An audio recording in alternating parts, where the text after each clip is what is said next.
필수 교수 안녕하세요. 네, 안녕하세요. 네, 자동차 전 좌석 안전띠 의무화됐죠. 네. 승용차는 그러니까 앞좌석, 지금까지는 앞좌석만 의무였는데 뒷좌석도 꼭 안전띠를 매야 한다 이거죠.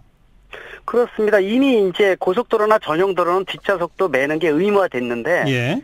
지금부터는 이제 모든 도로에서 차 끌고 일단 도로에 나가면은 모든 탑승자는 안전띠를 매야 된다 이렇게 바뀌었다고 보시면 될 것 같습니다. 택시의 경우도 똑같은 거죠.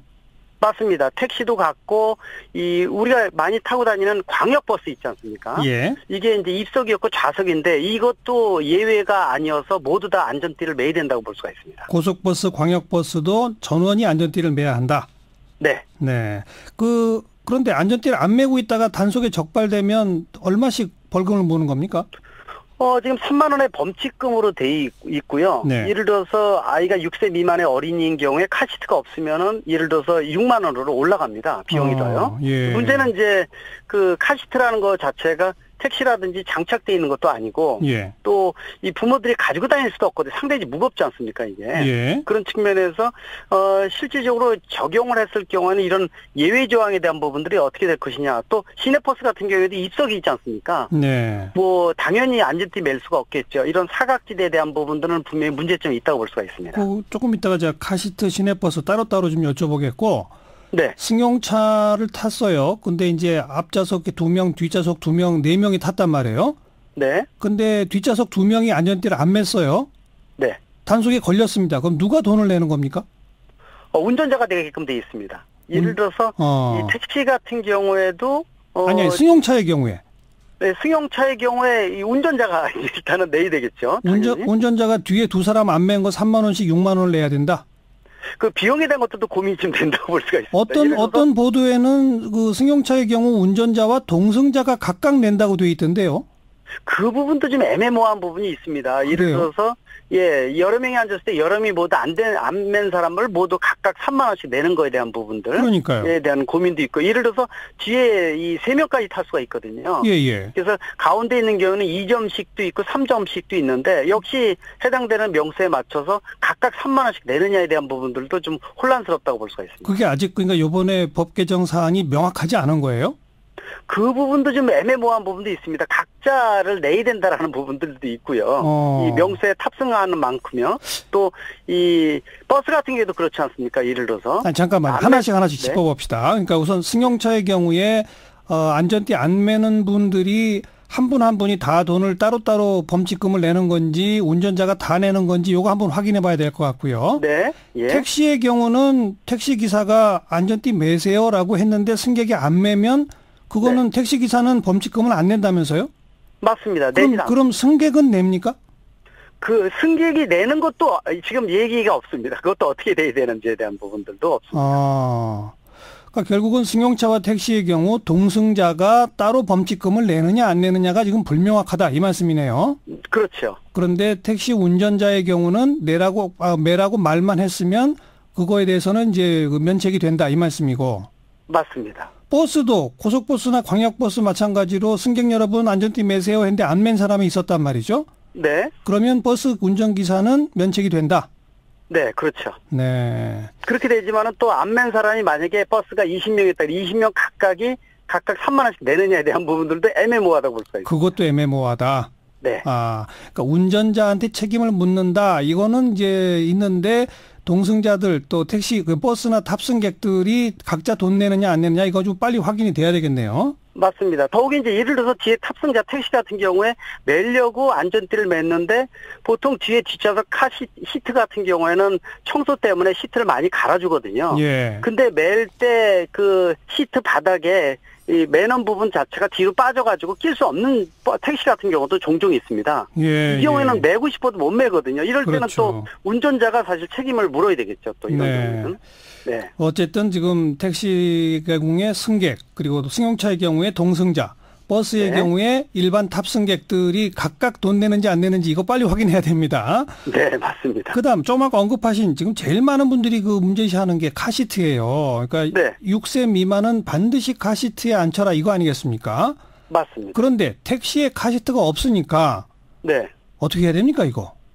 이거 부모님들이 가지고 다니라는 뜻이지 않습니까? 어떻게 그걸 가지고 다닙니까? 애 둘씩 다니죠. 그러니까요.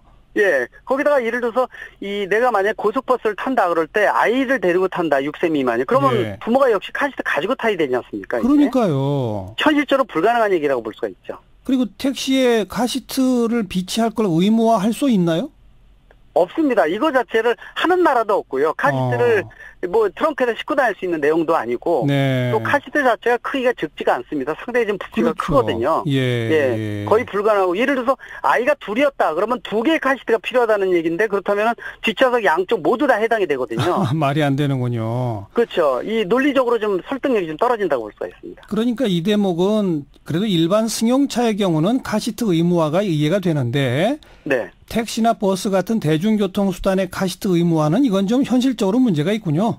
맞습니다. 더욱이 이제 또 중간에 사각지대가 있는 것이 뭐냐면은 영유아 같은 경우에는 카시트에 당연히 앉혀야 된다는 게 논리적인데요. 예. 예를 들어서 초등학교 1학년, 2학년 같은 경우에는 일반 안전띠, 어른이 매이는 안전띠를 매야 되는데 이거를 매게 되면은 일반 사람들 같은 경우 어깨로 내려와야 되는데 아이들 같은 경우는 목으로 내려오거든요. 예. 이 목으로 내려왔을 때 만약에 충돌 사고가 생겼을 때는 이게 질식사할 수가 있기 때문에 굉장히 치명적입니다. 그래서 그렇죠. 이 아이가 낮은 경우에는 부스터라고 해서 우리가 극장 가게 되면은 이 높이를 높여주는 의자 있지 않습니까? 예. 그걸 부스터라고 하는데 그게 있어야 되는데 그 부분에 대한 얘기는 아예 없거든요.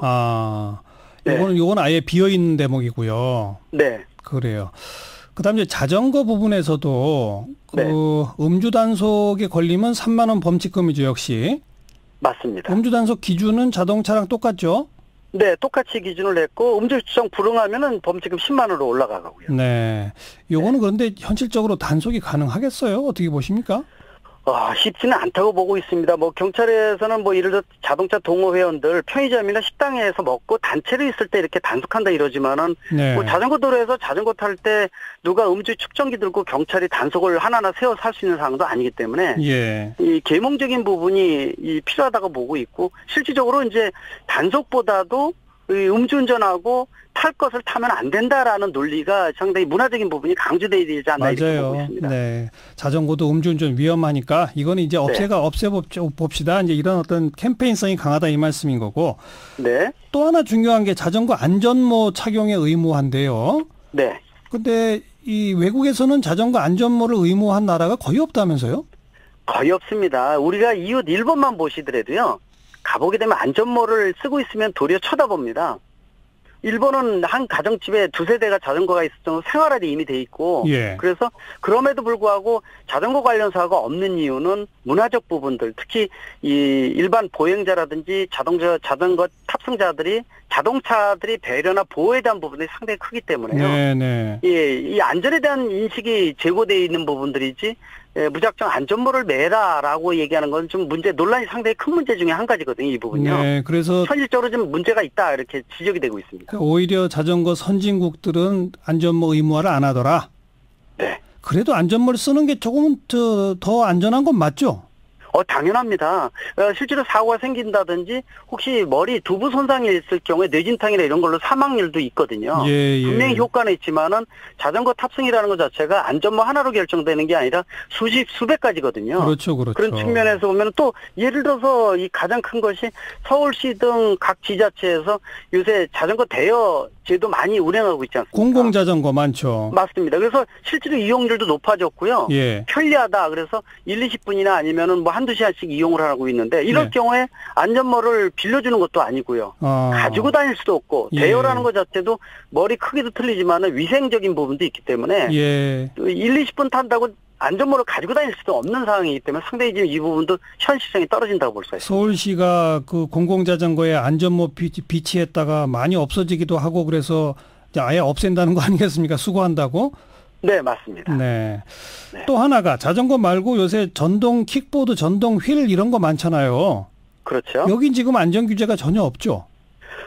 거의 없다고 보셔야 돼요. 현실에 안 맞는 법이 상당히 많습니다. 이거를 탈 때는 예를 들어서 원동기 장치 자전거에 대한 면허도 있어야 되는 부분도 있는데 실제로 이 타는 친구들이 청소년들이 많지 않습니까? 예. 그리고 운행하는 경우도 보도에 타면 안 된다라는데 실제로 보도에 타지 이거를 가지고 길거리에 도로에서 탔다가는 사고의 발생 가능성이 더 높아지기 때문에 예. 현실에 맞지 않는 법 또 맞지 않는 제도가 너무 많기 때문에 그러나 보급은 1년에 몇 배씩 늘어날 정도로 상당히 많이 있는데 관련 법 못 따라오고 있다고 분명히 말씀드릴 수가 있습니다. 이 대목은 사각지대로 아직 규제할 수 있는 어떤 절차도 없다 이 말씀인 거고요. 네, 맞습니다. 네. 이런 논란이 있어서 그런지 오늘부터 시행이지만 한 2달은 그 계도 기간을 거친다면서요? 맞습니다. 국제운전면허증 발급 거부 제도가 지금 있거든요. 이 부분들은 이제 범칙금이나 이런 거 내지 않는 경우에는 이 발급 자체를 제한하는 건데 이거는 바로 지금 오늘부터 시행이 되는 거고요. 예. 나머지 부분들 안전띠라든지 나머지 제도는 2개월 계도 이후에 12월부터 본격 단속한다 그러는데 그 2개월 사이에 지금 말씀하신 여러 가지 부분들이 보완이 될지 그렇죠. 좀 걱정이 되는 부분이 많다고 볼 수가 있습니다. 아니 이건 2개월 사이에 반드시 보완해야 됩니다. 우선 당장 처음에 지금 우리 김 교수님도 헷갈리고 계신 것 같은 네. 승용차 뒷좌석에서 안 맨 사람 따로 3만 원 범칙금 받느냐 안 받느냐 뭐 이런 거. 버스 탄 승객은 어떻게 하느냐. 20명이면 20명 어떻게 할 것이냐. 그러니까요. 이런 부분도 정확하게 나와 있지 않습니다. 예, 그런 거 기준을 좀 정해야 될 것 같고 카시트 문제는 정말 뭔가 빨리 좀 보완 대책을 내놓아야 될 것 같네요. 맞습니다. 현실에 안 맞는 부분들은 그리고 이 법 제도 채찍이 된 것들도 중요하지만은 당근 특히 이제 중장기적으로 이 교육이라든지 계도라든지 홍보나 캠페인을 통해서 몸에 배게 만드는 게 더 중요함을 강조할 수가 있습니다. 여기까지 고맙습니다. 네, 감사합니다. 대림대 자동차학과 김필수 교수였습니다.